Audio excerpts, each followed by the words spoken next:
저희가 어머님, 아버님, 이제 어르신들을 뵈면 사실 매번 똑같아 보일 때도 있고, 뭐 매번 힘들어 하시니까요. 이렇게 어떨 때가 이게 건강이 안 좋아지시는 건지, 언제 우리가 먼저 예방해야 될지를 국민 여러분들이 좀 어려워하시는 것 같아요. 그래서 이런 부분들을 교수님께서 딱 집어서 이렇게 알려주실 수 있을지 여쭤봅니다. 네, 그게 사실 쉽지는 않은데요. 우리 의사들은 환자를 매일 보지 않잖아요. 그래서 한 3개월, 6개월 이렇게 한 번씩 보니까 그때 저희들이 꼭 확인하는 게 첫 번째 몸무게. 예. 그 다음에 우리 진료실 들어올 때 걸어서 들어오는지, 걸어서 들어오는데 이 균형 감각이나 걸음걸이가 제대로 되는지 이 두 가지를 꼭 보거든요. 세 번째가 이제 대화하면서 질문에 제대로 답하는지 이런 것들을 보는데, 그런 세 가지가 일반인들한테도 굉장히 중요합니다. 근데 사실 이거는 의사들은 우리가 배워서 이렇게 측정을 하지만 자녀분들은 만약에 부모님하고 같이 산다라고 할 때는 조금 쉽지 않은 부분이 있는데, 이번 추석이나 이런 명절 때 만약에 상당히 오랜만에 부모님을 찾아뵀다. 근데 왠지 좀 이상해. 그래서 그럴 때는 꼭 하나 여쭤볼 게, 옛날에 비해서 6개월 전일에 비해서 몸무게가 혹시 더 줄어들지는 않았는지 이런 거 확인해 보시면 좋습니다. 같이 살 때는 몸무게를 한 달에 한 번 정도 측정을 해서 몸무게가 줄어든다. 우리 보통 젊은 사람들은 몸무게가 늘어나는 게 문제지만, 나이가 들게 되면 몸무게가 줄어드는 것, 그 다음에 걸음걸이 속도가 늦어지는 것, 기억력이 떨어지는 것, 이런 것들이 중요하거든요. 그렇다라고 하면 그 원인들이 소위 이제 나이가 들면서 많아지는 고혈압이라든지 당뇨라든지 이런 만성 질병, 그 다음에 식사하는 것들, 운동하는 것들, 이런 생활 습관하고 관련이 되기 때문에 그런 부분이 이상하면 이제 그런 원인이 있는지를 한번 찾아보는 게 필요하죠.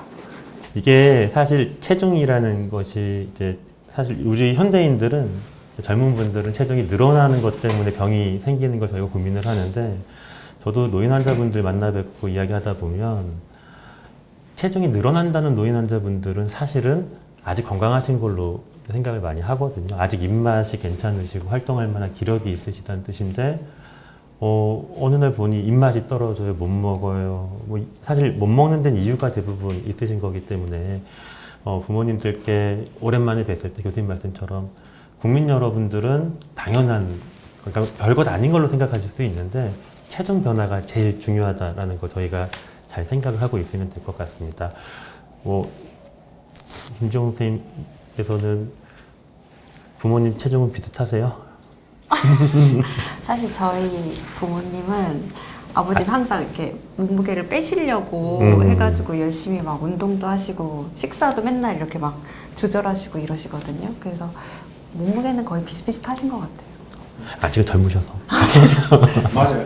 나이가 들어서 이제 몸무게 변할 때 우리가 꼭 생각해야 될 게, 일부러 줄이기 위해서 몸무게가 빠졌냐, 이거는 다른 문제입니다. 그건 괜찮은데, 내가 평상시처럼 식사도 하고 지내는데 나도 모르게 시나버로 몸무게가 빠진다. 이거는 뭔가 이상하다라는 거죠. 보통 그때 같이 나타나는 것들이 걸음걸이가 늦어지고 뭔가 약해지는 이런 모습들을 보이는 경우가 많습니다.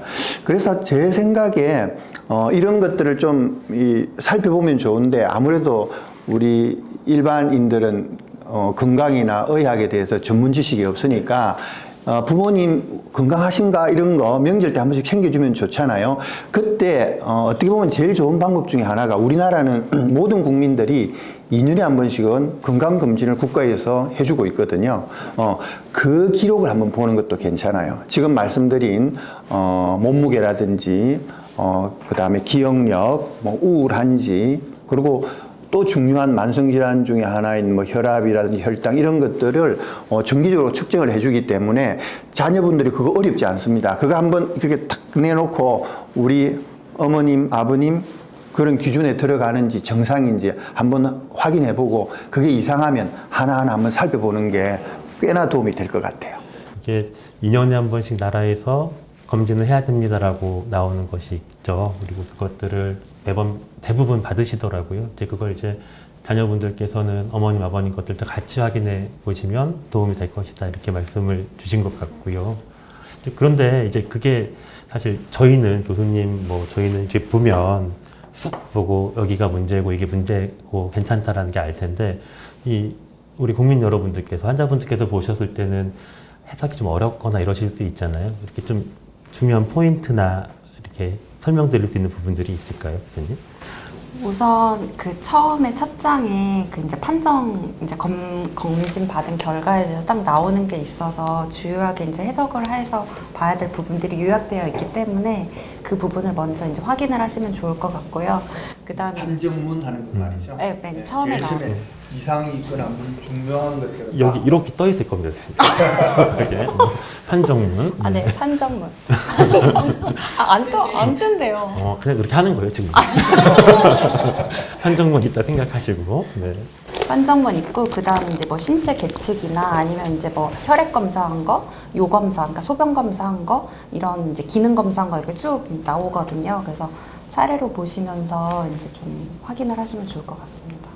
요즘은 그게 잘 돼 있어서 사실은 국가검진을 이제 과거에는 종이로 이렇게 인쇄된 게 꼭 있어야 됐거든요. 그래서 그거 없으면 볼 수 없었는데 요즘은 인터넷이나 또는 이 휴대폰을 통해서 물론 이제 본인 인증이 필요합니다만은 그러면 과거 내용까지 포함해서 다 몸무게가 최근 몇 년간 변했는지 이런 거, 혈압은 어떻는지 확인할 수 있죠.